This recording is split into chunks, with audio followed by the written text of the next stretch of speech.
What about Bobby Green?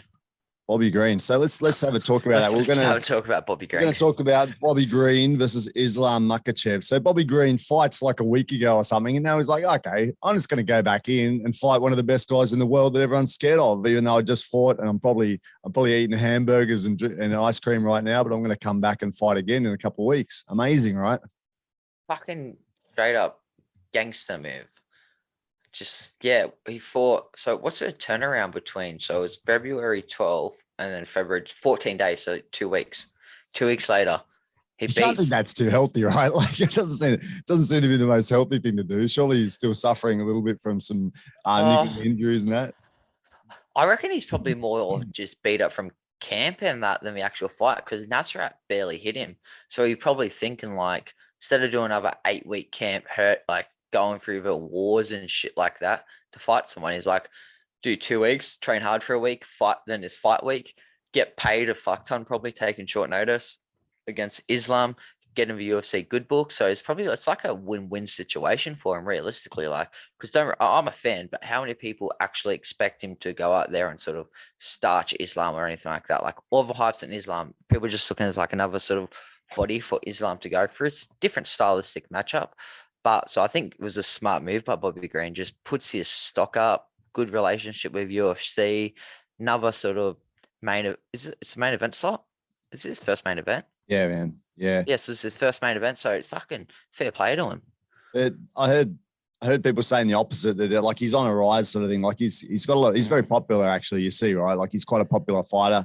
He gets a lot of people in his corner, and now he's going into a fight that he really doesn't have much chance to win. People are saying kind of opposite of what you're saying, but I think fair play. Fighters are fighters, right? Like guys like Bobby, or you look at your Dan Hookers, etc. They're fighters. They're there to fight. They're not there to say, "Oh, I'm not going to select this guy because it might not help my stock." They just, if they have a fight in front of them, they're going to fight, right? So, yeah, he's stepping in, and in a way, it might be advantageous to him because Makhachev, like, if he has a little bit of time to prepare and study, he's going to probably blitz Bobby. But in this case, he's been probably training with a grappling focus because he's going to fight Benil Dariush for however long his camp is. And then suddenly he's got to change to pretty much a striker. So, he's got less time to prepare his stand-up to be prepared for Bobby. And if he takes him down, of course, he's going to dominate. But the thing is, Bobby brings something different to the plate, I think. He's such an awkward sort of fighter. And there's no one around that you see that fights like him, hands down. It's kind of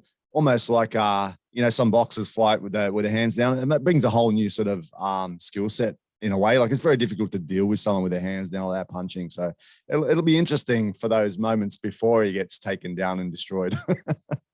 Exactly right. But also then people think it's not a good career move for Bobby. You got to put into factor, he's turning 36 this year in the UFC lightweight division, and he's finally sort of getting popularity. Like he doesn't have that long left in his career. So him trying to strategically pick fights here and there to hopefully make a run and get to the top 10 guys isn't a viable strategy for him anymore. When you're younger and time's on your side, it is. But obviously we know like it's not his career's on the downhill sort of how it's going to play out, but just physically and everything like that in the division of 155, there's so many killers. Like time's not on his side. So he needs these sort of big fights. Like he said, he just wants to fight to get paid so he can feed his family and stuff like that. So he needs these big fights, short notice fights, puts him in good relationship with UFC. So I think if it makes sense for him, so fair play to him. Like you said, he does have a unique style though with the hands down approach, which will help with defending the takedowns because his hands are already in a good position. But all Islam really needs to do is attack up high to bring the hands up and then shoots under and catch low. But another good thing about Bobby Green, he does have really good head movement, the real slippy sort of stuff. But even if he does that, he evades a strike up top. What do you have to do? You have to plant your legs. So he has a few unique challenges for Islam's, but Islam also obviously has ways to get around them challenges pretty comfortably, I think. And now I'm actually going to look, what do you reckon odds are for it? I think it's going to be almost like 1.2 to 1 for Islam or something like that. Yeah. 5 to 1 or something, 4 to 1 maybe later. The one thing I was thinking. Ooh, $5.75 to $1.13. Yeah, man. Bet per house. I doubt on which one, but the house on Makhachev or bet the house on Green. I think a lot Bobby of people Green by submission. 5th round submission. submission. Has it got those odds up yet? Okay, right. No, not yet. Yeah, man. The one, oh, man, I'm just thinking like how he can get it. If it was a stand-up fight, man, if these guys were fighting stand-up, I really think that Bobby Green, although he doesn't look that way sometimes in some of his fights, I think he's pretty much an elite striker. Like when you see some of his fights, I class him as one of those elite guys. The reason I do that is because like Fiziev, how good is Fiziev? He's amazing, right? And Fiziev, that was a very, very close fight with Bobby Green. Bobby Green landed so many hits, and this is against a guy that I class as a very elite striker. And although like he doesn't really look that slick, and that sometimes he lands so many shots, and he's so unorthodox and awkward, and he's got those nice straight punches. I really class him as elite. So I reckon if he fought stand up with Islam Makhachev, the kicks are the extra thing because he's really boxing based, but I think he would piece up Makhachev if it was a stand-up fight. So it would be kind of funny if Makhachev came out and said, I'm going to show the world that I can stand up now because this guy's no threat or something. And just gets pieced up because I think Bobby Green's going to smack him. If he doesn't take him down quickly, he's going to get beaten and smacked in the head like many, many times. And actually that was my kind of prediction was that Green's going to punch Islam like about 32 times in the face before he gets taken down. I reckon he's going to smack, boom, take down, finish. That's kind of my prediction for the fight. What do you think, man? I think it's just hard because Islam's so dominant. Don't get me wrong, Bobby Green has good things, like I said before, but also what Bobby does well is he can fight really well off the back foot, which is very good because if he's fighting off and he likes his volume. So if he fights off a back foot and he just constantly throws things out there, hands low, he just flicks lots of jabs, crosses to the body and just really plays that sort of defensive stuff. I think he can do all right if he just tries to sort of touch, and then try and find that big shot. So he might throw like 10 throwaway strikes just to land a good right hand or a good hook or something like that. I think if he does that, it could make it competitive, but at the end of the day, I think I just see Islam coming in under the punches, getting him to the fence or getting a body lock or something like that. And I think once Islam gets him down, I don't think Bobby's getting up. And I think as soon as he hits the mat, I'm pretty sure it's going to be unless it's like in the last 30 seconds. But I think if Islam gets any longer than like probably say a minute to a minute and a half to work on the ground, I think when he gets it there, he'll just finish the fight there. And Causes asked the question, how do you guys think Brad Riddell matches against Bobby Green? And I think, sometimes you put fights together and they're going to be fight of the night. I think that would be a fight of the night. I think it'll be amazing. It'll be something similar to Fiziev and Green. They'll just trade and they'll both land some heavy shots. The thing is with Brad, I think he's a little bit of a smarter fighter, and I think he will do his homework and he'll bring in a little bit more variety to the game. I think he'll probably work in more kicks than Fiziev did in their fight. And I think that, he could take it, but it'd be very tight. I think he could take it because he can mix it up well and he's got good game plans. And then he might even mix in a bit of the attacks with the wrestling as well. Although Bobby Green's a wrestler as well. I think Brad would take it, but then you could say I'm going to pick Brad in that fight without even hearing what I have to say because I support Brad before I support Bobby Green. But what do you think, Colby? I think Brad would get it done, but I think the biggest thing is that Brad would use his wrestling more than people think. I think people would think it's just like, it's a bang and striker fest. But it's like when we saw Brad against Drew Dover, like as soon as there was any adversity of a shots there, he does take his takedowns opportunities. So I think we could just see Brad Bobby Green's tough. I don't know. Brad can crack, but Green is pretty tough and he's pretty elusive with his defense and that he's hard to hit clean. So I think Brad would just technique him on the feet. It would be pretty close, but then I think Brad mixed in the level changes, adding some clinch work, some wrestling and stuff like that. I think that would really be the determining factor where Bobby wants it to be a boxing fight, Brad would make it a MMA fight, and I think that would be the sort of best thing for Brad. I think that's actually I was gonna say, yeah, that would be a possible matchup. Yeah, it would be an absolute banger. And Fiziev, when Fiziev was fighting Green, you could see it took him a little while to get his measure, really, because Green's just awkward. He's not like, your spar moves are people that have a certain rhythm, a certain timing. They punch for their hands in a certain position. Mm-hmm. You could see it took him a little while to figure him out. He was missing a lot, and then he started to land more as the fight went on. But it took Fiziev a while, and it'd be the same with anyone fighting him. I think that it takes a little while because you can't like you say, Colby, can you try and emulate Bobby Green? It's going to be a little bit hard because he's just an awkward sort of guy to emulate, right? It's not really going to be an easy thing to prepare for. Yeah, exactly right. Because guys like that, punches come up from weird angles because the hands are so low.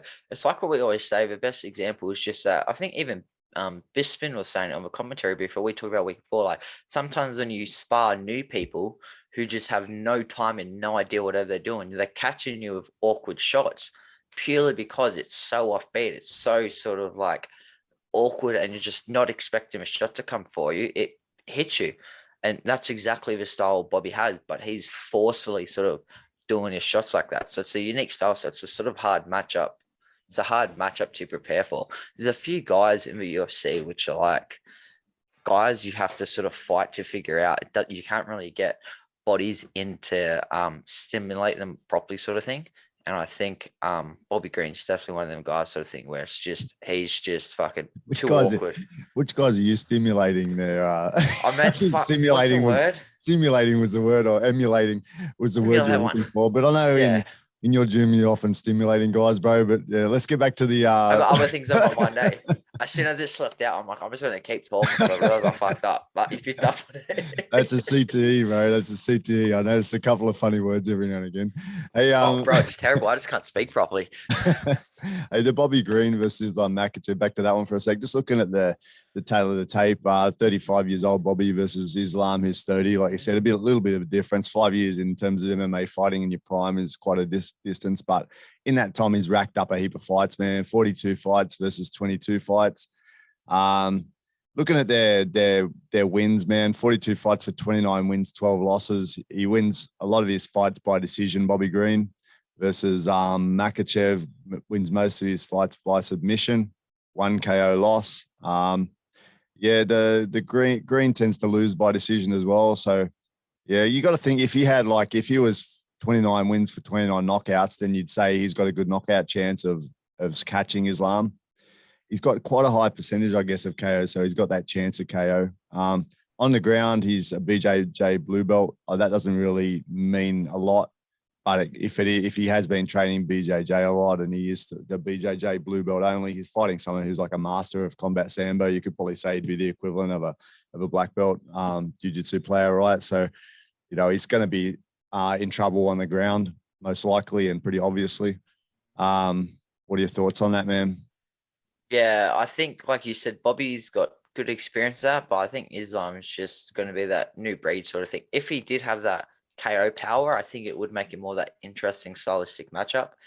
But Green just outworks people with volume over the course of a fight to get the wins, and I just don't see that working, because all it takes is for Islam to get inside a sort of a weaker jab or a weaker cross, comes underneath it, grabs, then it's pretty much good night from there. So I think it's going to be hard for him. The experience is pretty good too, man. Like obviously his last 2 fights were great fights against Nasrat and Ali Kinta. KO'd Ali Kinta. You look at like some of the people he's fought. He lost to Fiziev, but that was a very close fight. It could have really gone either way. I wouldn't have been that surprised if they called it for Bobby Green as well. But he also fought Barboza, Trinaldo, Poirier, Healy, Guida, Charles Bennett, Crazy Horse, versus Makhachev. Good old Charles Bennett, eh? I had to put him in there because although he's not the most notable fighter as far as skills go, he's a beast. He's a crazy cunt. He's a loose unit. Yeah, actually, one of those things I was noticing, because I just watched a couple of the fights recently, and Bobby Green got taken down pretty easily a couple of times by Guida and that too. He didn't suffer any problems there, but if he gets taken down so easily by Islam, he's in big trouble. So I think he's probably going to be. What's your final prediction thing on it, man? Like, what do you feel? What's your guess? Obviously, you're picking Makhachev, but what are you thinking and when? I'm going to go Bobby Green, 3rd round omoplata. Bet the house. No, I'm going Islam. Islam, 1st round submission, probably a shoulder lock, probably like a Kimura Americana or something like that, I think. Yeah. Like I said, my prediction is that that Green will punch Islam 32 times as he comes in, and then he's going to get taken down and submitted in round 1 as well. So if there's a bet on the punch count, bet 32 punches. Islam's not going to be happy that he got punched so many times. He's going to get in there and like tear his arm off. That's my pick. What do they say? This fight to me is rigged. Benil ain't even injured. I'm pretty sure Benil broke his fibula, they said, which is brutal. Yeah. So apparently he was doing something and he got his toes stuck in the mat. And then it led to, he moved or something. It led to a severe ankle injury. So I don't know if ankle injury is fracturing a bone or what it is, but yeah, I mean, who knows? Who knows? So Well Rider's back. How are you, bro? It's been a little while. And yes, we talked about 271. We just hyped up Izzy and spoke down on Rob Whittaker the whole time. Yeah, we're just in a nutshell. We said Blood Diamond will be back, so bad luck to him. But yeah, he'll be back, and we're looking forward to seeing him be able to do his skills. Carlos played a safe game, but he got the win, so it's progression for him. Izzy beat Rob, no matter what everyone's saying, and Taito Uvasa is a legend. Eshe, beast. And Douglas De Silva made us all some money if you followed my betting tips.